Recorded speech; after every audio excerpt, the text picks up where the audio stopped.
What's going on, guys? This is Ryan with RK Outpost and the box office numbers. The box office numbers are in. I talked about it a little bit last night, but I wanted to make a video about it to get it out there because it's very intriguing. It matches up to a lot of what we thought. The interest is just not there for this sequel trilogy anymore. It's going to be really interesting to see this second weekend drop, but I got to tell you guys the actual results first. Here we go. I got this from, there's a bunch of places that are talking about the box office, obviously. I found an interesting article from Film School Rejects that talks about the actual numbers when you look at how many people actually are going. Not just the numbers, but the amount of people that I thought was interesting. So let's look at it. Star Wars, The Fall of the Box Office. Sick pun, Film School Rejects. Disappointed with an opening weekend gross far below expectations. Very true. And again, you know, the thumbnail that they flop now. This is not a flop when you consider all things. However, when you factor in what this should have been and could have been, and the fact that this movie likely took so much money to make, it's falling into that realm. It's going to be a huge disappointment, especially if it can't break $1 billion. Final installment of the Skywalker saga should have broken box office records, yes.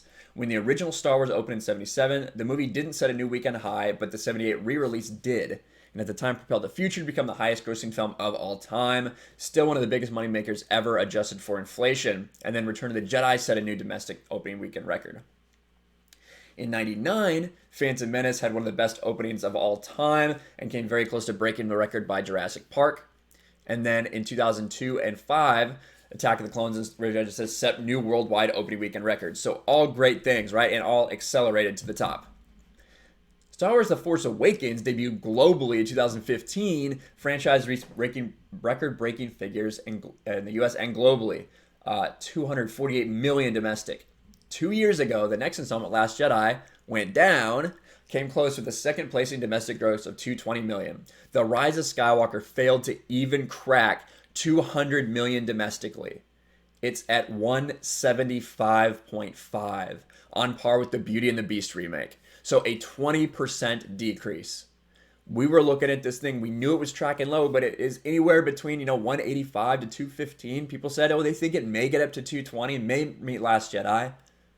Not even close. God, these things are driving me crazy. Here are some more movies this is crazy, that surprisingly had better opening weekends than The Rise of Skywalker with inflation or actual ticket sales considered.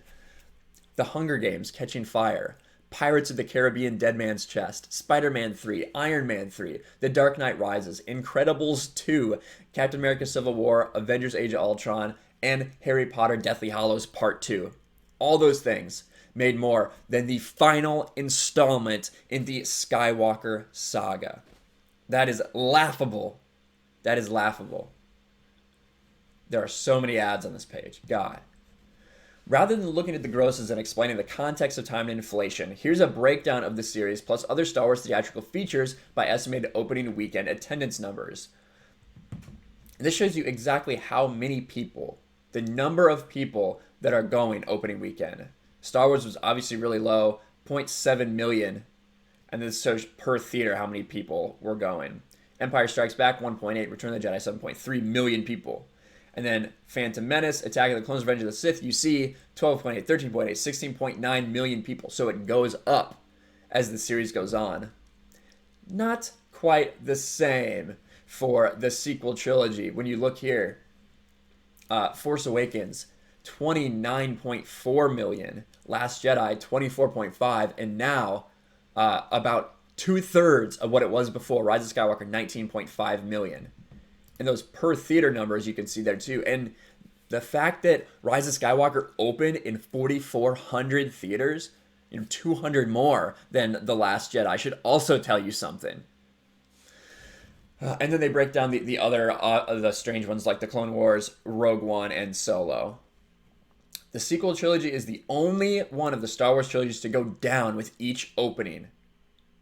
The original trilogy does decrease incrementally with per theater averages, but let's not forget the initial screen counts were low, 43, 126, and 1,000. The Rise of Skywalker opened on 4,400 screens.